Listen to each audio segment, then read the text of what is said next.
त्रिशूल कमाल बाना।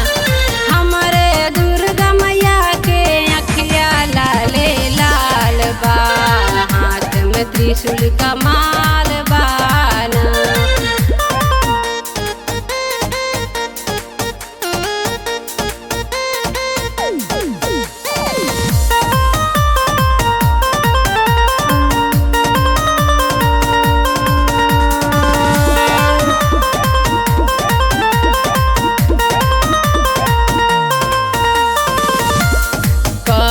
सेवक तोहार कर जोर माई पर्वत दे तू छोरी, कहे सेवक तोहार कर जोर माई पर्वत दे तू छोरी। पर्वत चढ़त चढ़त पौआ मोर दुखात बा, हाथ में त्रिशूल कमाल बाना।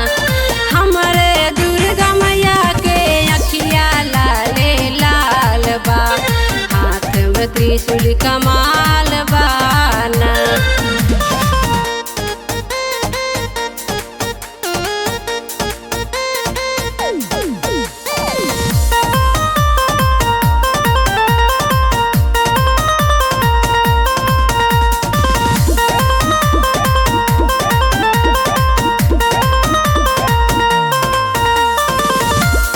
कहे सेवक तोहार कर जोर माई बघवा दे तू छोरी, कहे सेवक तोहार कर जोर माई बघवा दे तू छोरी। बघवा गरजत गरजत करे सोर तमाम बा, हाथ में त्रिशूल कमाल बाना।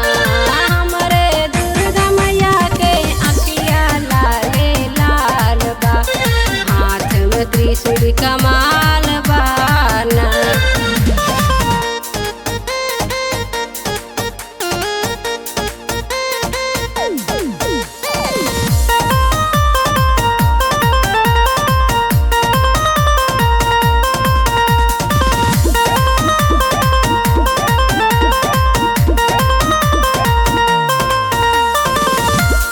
कहे मन तुहार कर जोर माई सपना पूरा दमोर, कहे मन तुहार कर जोर माई सपना पूरा दमोर। पचरा लिखत लिखत हथवा मोर दुखात बा, हाथ में त्रिशूल कमाल